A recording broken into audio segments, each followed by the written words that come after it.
The Cybernated Nurseries.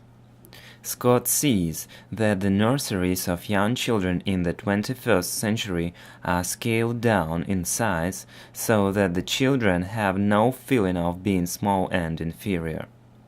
All natural functions such as eating, eliminating, playing, sleeping, and so forth can be done in any way that the child chooses in the cybernated nursery.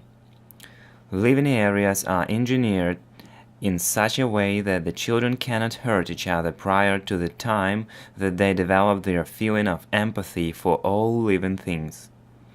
These babies grow up in an atmosphere free from hostility, criticism, deprivation, scarcity, and jealousy.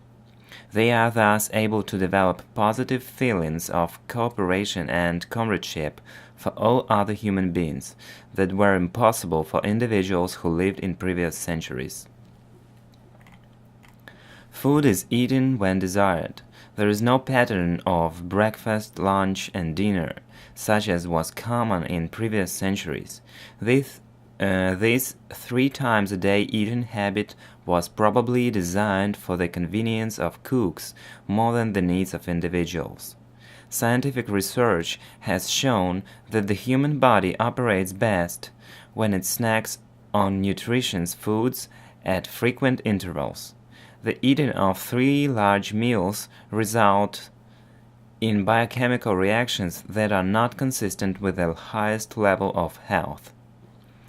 Scott knows that in previous centuries, mealtime was often a struggle between mother and child. Just taste it, you may like it. Don't hold your fork that way, it's not polite. You haven't finished your plate. You've dropped food all over your shirt. It was often a nuisance for a mother to feed a young child in the past, and she sometimes became impatient doing it.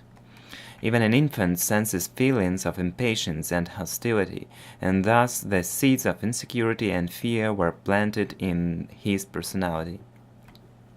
Up until the 21st century, most of the ways of handling children were based on the needs of parents and adults.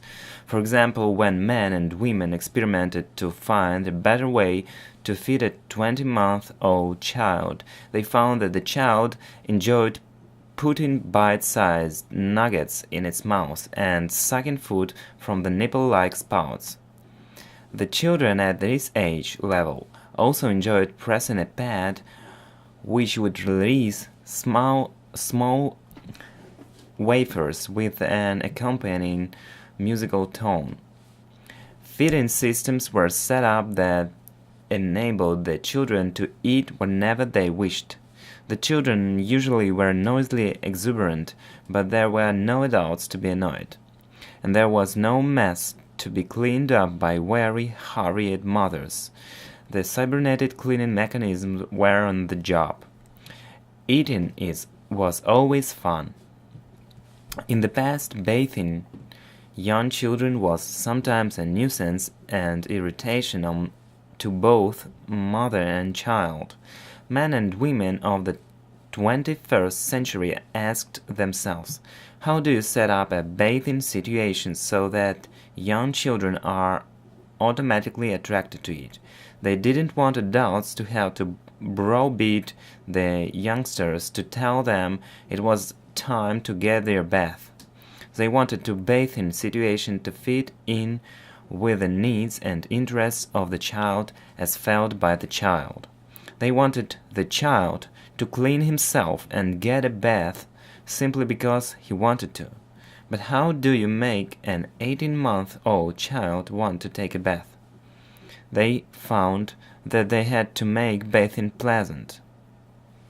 After many experiments, they discovered that a 6-inch pool of warm swirling water with random shower sprays that give a nice feeling on the skin is most effective.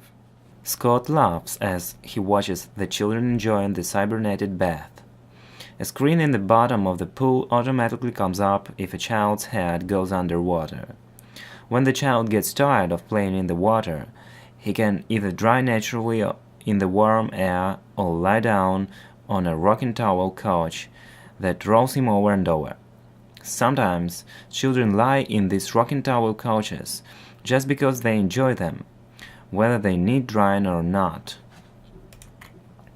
Toilet training is also simplified to make it pleasant for the child and free of menial activity for adults.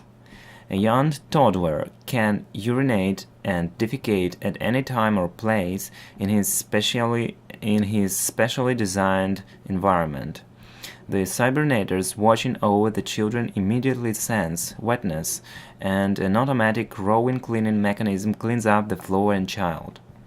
Since no fuss or guilt arises over toilet training, the children learn to use the toilet mechanism at an earlier age than in the past.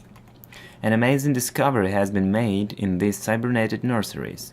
Scott's associates tell him with great enthusiasm. The inferiority complex, which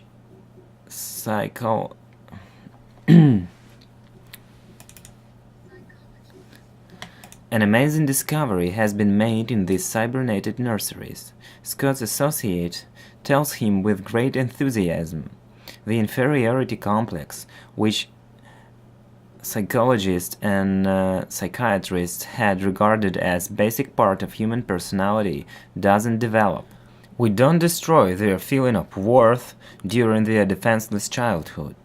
This may be the first era in human history that has produced confident, secure humans with no impediments to achieving the greatest joy of living.